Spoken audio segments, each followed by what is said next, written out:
Hello world, Satonic here, back with your hacking news roundup. First up, hackers claim to have breached Gravy Analytics. Gravy and their subsidiary Ventel are notorious location data brokers, making money by scooping up your IRL coordinates and selling them to third parties, which includes, by the way, the IRS, DEA and FBI.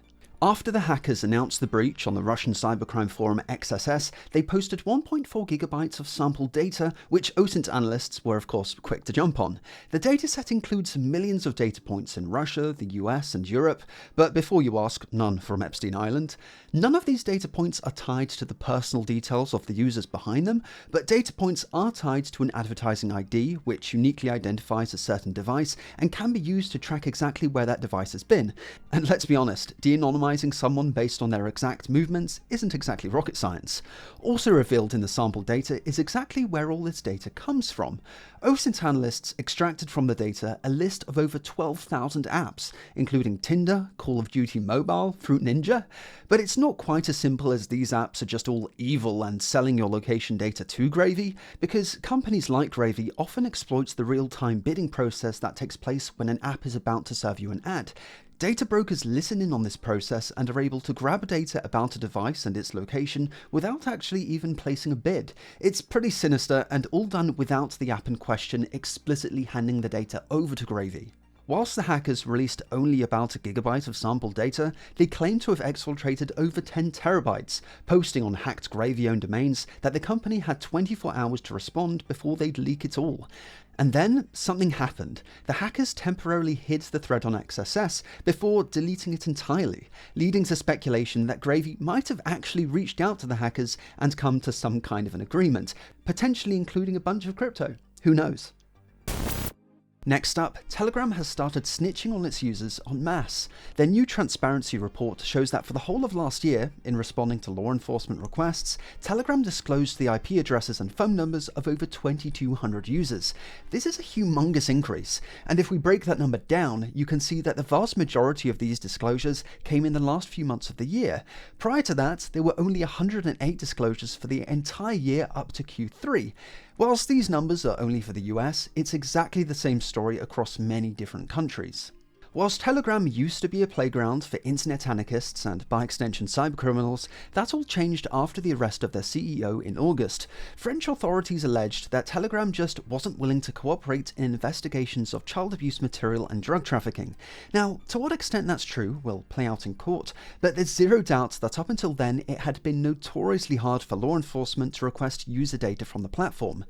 In this very low-quality FBI training manual, which explains just what data the feds can get out of different messaging apps, you can just about make out that Telegram doesn't provide message content and will only disclose IP addresses and phone numbers in cases of confirmed terrorist investigations.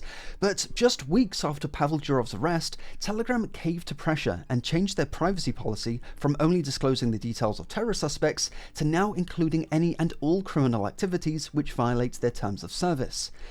In the wake of this, many of the cybercriminals that were using Telegram got cold feet, announcing that they'd started migrating to other platforms.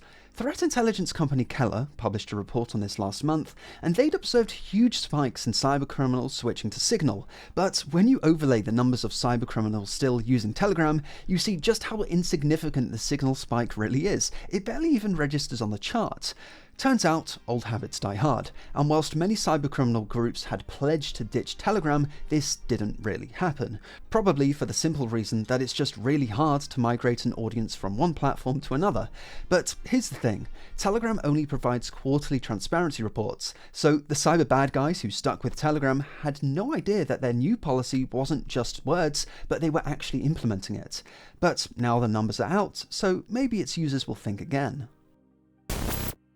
Next up, Apple has come as close as they ever will to admitting that Siri records private conversations and then sells them to third parties who use them to serve you targeted ads. So back in 2019, a lawsuit was filed in the US by users of Apple products alleging that they were served targeted ads based on private conversations. One plaintiff said they received ads for a certain medication after they had a conversation with their doctor about it. Another person had a conversation about buying Air Jordans only to be served ads for them. And another talked about going to Olive Garden and again received targeted advertising. The allegation here is that when Siri is activated by accident, which is ridiculously easy, especially in the early days of Siri when it sucked way more than it currently apparently does, Siri kept listening, recording conversations which were then passed on to third parties for targeted advertising. Now, I've always chalked this up to the Bader-Meinhof phenomenon, that you're just more likely to notice something after becoming aware of it, but yeah, no, I was dead wrong. Apple has just agreed to pay $95 million to make this class action lawsuit go away. This is a settlement, and crucially it means that Apple makes absolutely no admission of guilt whatsoever. But it's not like Tim Apple is settling out of kindness. They simply don't want this to play out in court and would rather pay a bunch of money to make the problem just disappear. Last year, Apple made $93.7 billion in profit, and so this settlement of just $95 million doesn't even equate to 9 hours of profit for them. This all makes Apple's Privacy That's iPhone campaign that they ran a couple of years ago even more hilariously ironic in retrospect. I mean, just have a watch of this. I've browsed 8 sites for divorce attorneys today. I browsed 8 sites for divorce attorneys today. I am currently reading an article titled 10 Ways to Keep Sweaty Hands from Holding You Back. My home is in 1,000 feet. My heart rate is currently 150, 151, 152, and back down to 150. On March 15th at 9:16 a.m., I purchased prenatal vitamins and 4 pregnancy tests. The number on my credit card is 0237-122-1-0725-0211.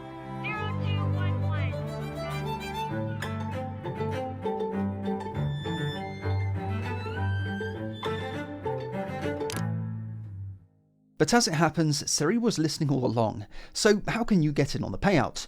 Firstly, you have to have lived in the US, owned a Siri-enabled device between 2014 and 2024, and believe you were served ads based on private conversations. If so, you could claim a maximum of $20 per device. Yeah, it's not much, but that's all that's on offer. You won't need to provide proof that you received an ad based on a private conversation, rather it just seems that submitting a claim via the settlement website will be more than enough to get your Apple Cash. You can't make a claim just yet, as we're still waiting on the judge to approve the final settlement, but it's well worth just setting a reminder and check back on this in a couple months. As always, thanks for watching, and I'll see you in the next video. Have a good one.